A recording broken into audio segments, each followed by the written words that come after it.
तमसो मा ज्योतिर्गमय तमसो मा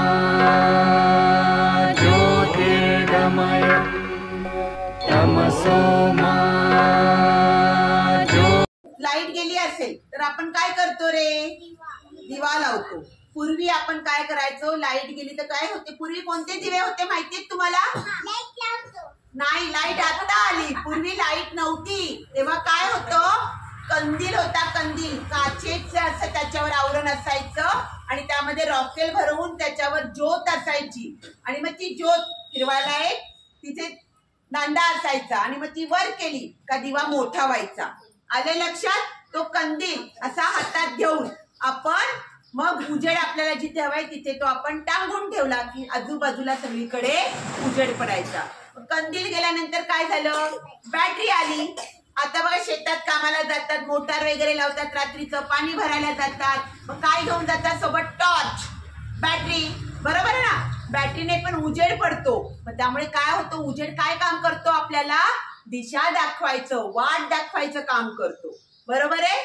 आले लक्षात सगळ्यांना? मग बॅटरी गेली त्याच्यानंतर आता काय? पूर्वी पंत्या, मातीच्या पंत्या होत्या, दिवाळीला आपण लावत होतो। आता काय करतो आपण? ते लाईटीवरचे दिवे आणतो, बरोबर आहे की नाही? डायरेक्ट त्याच्यात पाणी टाकलं की ते लाईटवरचे दिवे प्रकाश देतात, बरोबर आहे ना? त्यानंतर लाईटच्या माळा आणतो आपण, छान आपलं घर मस्त सुशोभित करतो त्या लाईटच्या माळांनी, करतो की नाही? बरोबर आहे ना?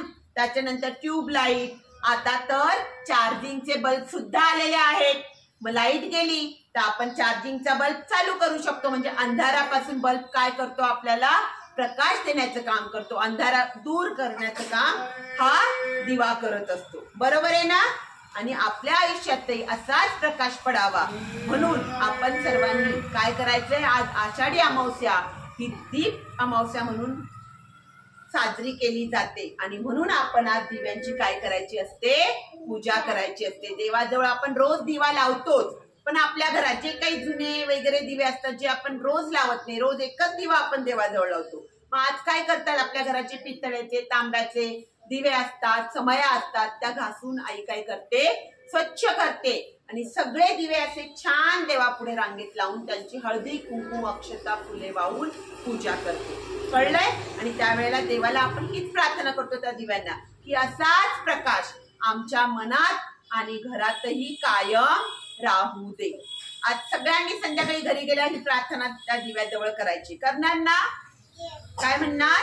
हे दिव्या असाच प्रकाश आमच्या मनात आणि घरात कायम सदोदित तेवत राहू दे म्हणणार सगळेजण।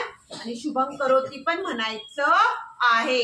काही मुलं रोज म्हणतात मी सांगितल्याप्रमाणे, परंतु काही जे म्हणत नसतील त्यांनी आजपासून रोज संध्याकाळी आई जेव्हा दिवाबत्ती करते त्यावेळेला हात जोडून दिव्याजवळ बसून शुभम करोती म्हणायचं आहे।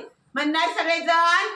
शुभम करोती कल्याणं आरोग्यं धनसंपदा शत्रुबुद्धी विनाशाय दीपज्योती नमस्तुते। दिव्या दिव्या दीपत्कार काने कुंडल मोती हार, दिवा लावला देवापाशी प्रकाश पडला तुळशी पाशी, माझा नमस्कार सर्व देवांपाशी। मी प्रेमाचा दिवा, मी सांगतो सगळ्यांवर प्रेम करा। मी मेहंदीचा दिवा, मी सांगतो असं तसंच खेळा। मी ज्ञानाचा दिवा, मी सांगतो अभ्यास करा, नवीन शिका। या 3 दिव्यांनी तुम्हाला 3 संदेश दिलेत। हा कोणता दिवा सांगितलाय? कोण सांगेल? प्रेमाचा दिवा। मग प्रेमाचा दिवा काय सांगतो? सगळ्यांवर प्रेम करा, कोणालाही भांडायचं नाही, मारामारी करायची नाही। त्यानंतर हा कसला दिवा आहे? मैत्रीचा। मैत्रीच्या दिव्याने काय सांगितलं आपल्याला? हसत हसत एकमेकांशी खेळायचं, बरोबर आहे? आणि त्यानंतर हा ज्ञानाचा दिवा, ज्यासाठी आपण शाळेत येतो, काय करतो? ज्ञानाचा दिवा काय सांगतो? खूप खूप अभ्यास करा आणि नवीन नवीन शिका। आले लक्षात? कळलंय सगळ्यांना? दीप अमावस्या आली रे आली, प्रकाशाची जादू घेऊन आली. दीप अमावस्या आली रे आली, प्रकाशाची जादू घेऊन आली. दीप लावूया रे, उजेड करूया रे, आनंदाचा संदेश सगळीकडे देऊया रे.